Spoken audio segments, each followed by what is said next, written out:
Nandito po tayo ngayon sa harap ng Chinese Embassy upang manindigan para sa West Philippine Sea. Nandito tayo ngayon upang suportahan ang matagal ng pinaglalaban ng ating Pangulong Bongbong Marcos Jr.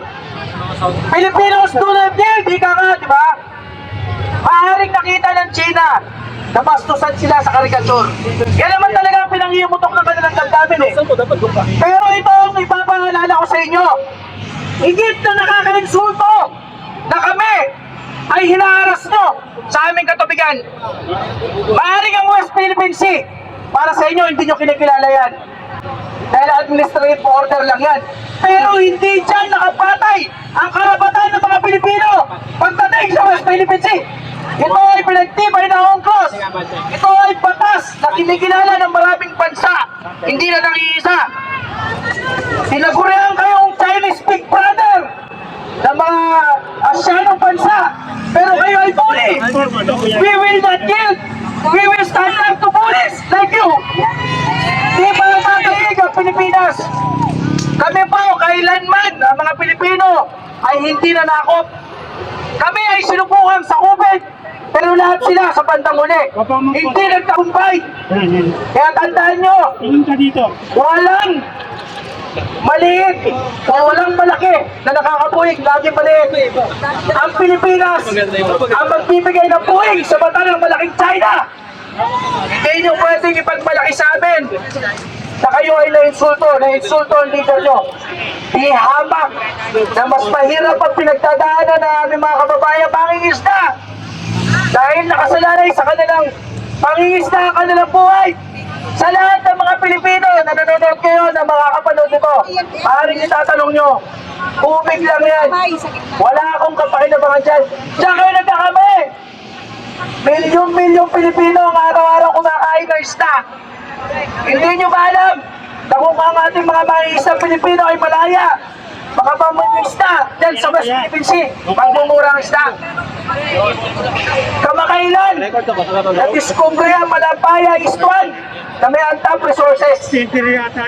Pag yan naghahamit para sa mga Pilipino, magmumura ang ating mga kuryente. Hindi pa lahat ng Pilipino ay makikinabang. Sa siyam na senador na ayaw pumirma sa resolusyon upang kuntinahin ang mga pahayag ng China sa ating mga leader. Nakakahiya po kayo. Hindi po natin pinapalayas dito ang ating mga kapatid na Chino na nagtinegosyo.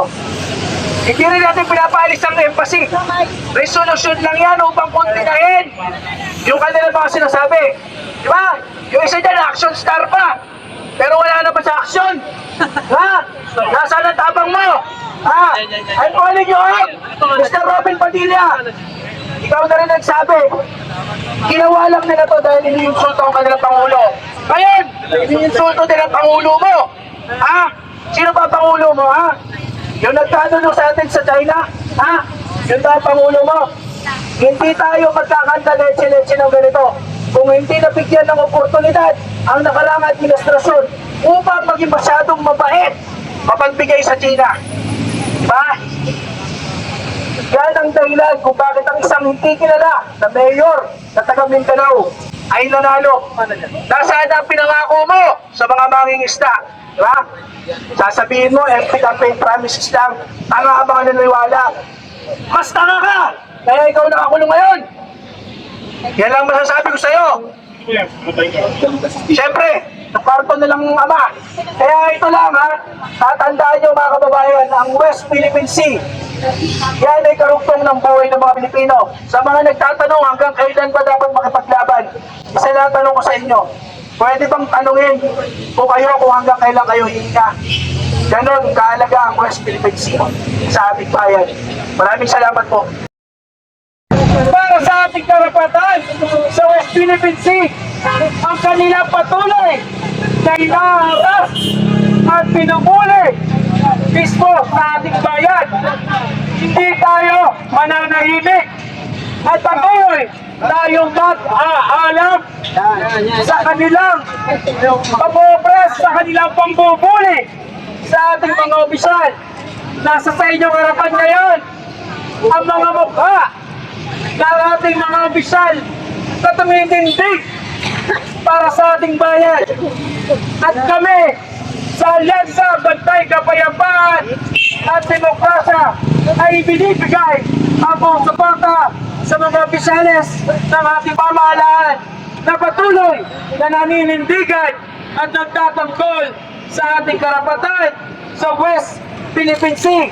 Ang sabi nga ng Pangulo Bongbong Marcos, Filipinos do not yield.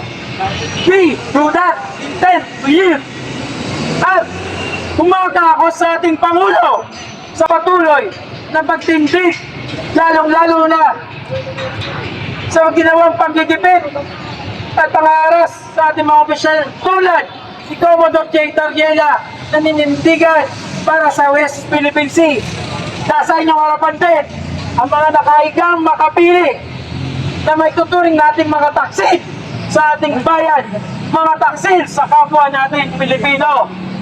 Kaya patuloy at tuloy-tuloy natin pagsisigawan na dapat maging persona ng lata ang Chinese diplomat sa ating bayan.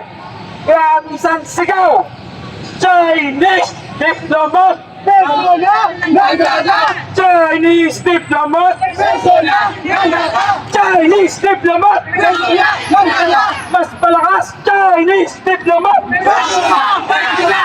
Persona non grata! Chinese diplomat! At sama-sama natin ipagsigawan upang may parinig sa lahat, hindi tayo nananahimik.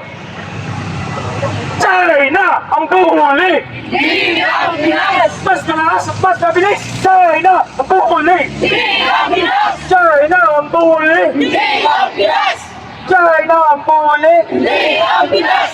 At kayo naman po, at tinatawagan ko, ang ating kasama mula po sa anay ng mga kabataan, kasama Jeffoy Sures. China ang buhuli! Hindi ang Pinas! Ating mariin pagkondena sa kanilang mga banta at agresibong pahayag laban sa ating mga opisyal ng pamahalaan. Ang ating paninindigan ay malinaw at nakabatay sa United Nations Convention on the Law of the Sea o UNCLOS at sa 2016 arbitral ruling. Ang paggamit ng dahat at water cannon laban sa ating mga sundalo at ating mga mangingisdang Pilipino sa loob ng exclusive economic zone ay malinaw na paglabag sa ating mga karapatan. Tungkulin at pananagutan ng mga opisyal ng pamahalaan sa sambayan ng Pilipino na ipagtanggol ang katotohanan, karapatan at pambansang interes ng bansa sa West Philippine Sea laban sa agresibong aksyon ng China. Ikinalulungkot namin na may ilang politiko, kolumnista at individual na patuloy na ipinagtatanggol ang China sa kapila ng lantad na pambubuli at pangaharas sa ating mga sundalo at mangingisdang Pilipino.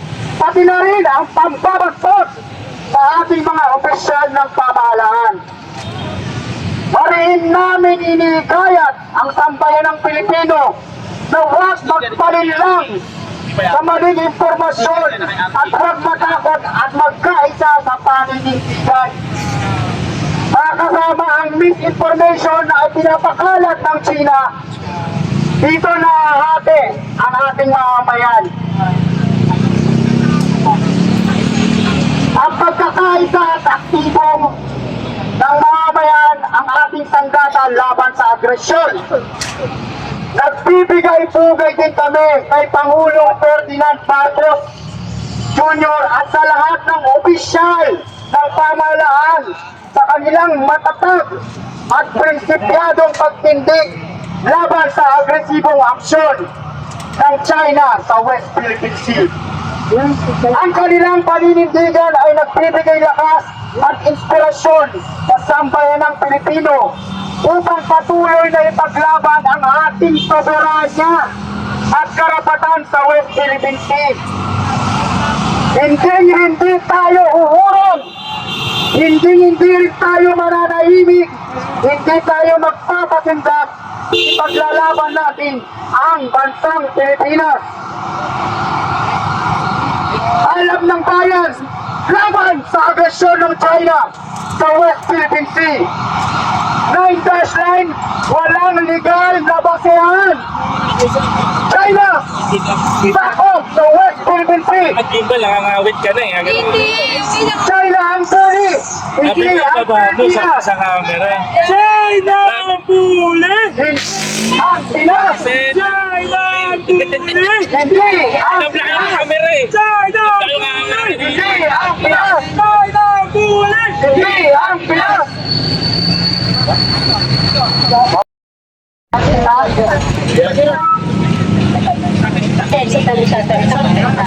Doon yan sa kapagsasahan mo, ang ano pong pagtatanghala ito ay pinabagay na lang natin. Sana nga dahil ang nagsulit sa mga may lalo na sa ating West Philippine Sea. Ako po ay narito. Managi pa ako na kanila para sumuporta sa ating West Philippine Sea at lalo na isang langkon ang ating mahal na Pangulo. Tulungan natin at ibigay ang proteksyon sa kanya. Dahil kaya ito ng ating presidente. Kailangan tayo dito.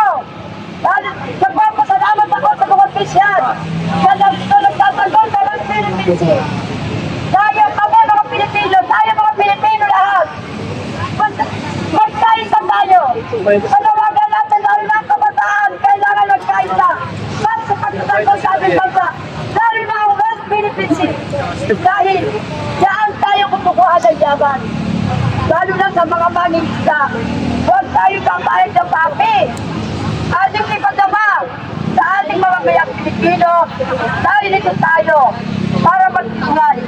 Hindi para magpagulo o magpag-away. Kailangan tayo magsaksa. Tama.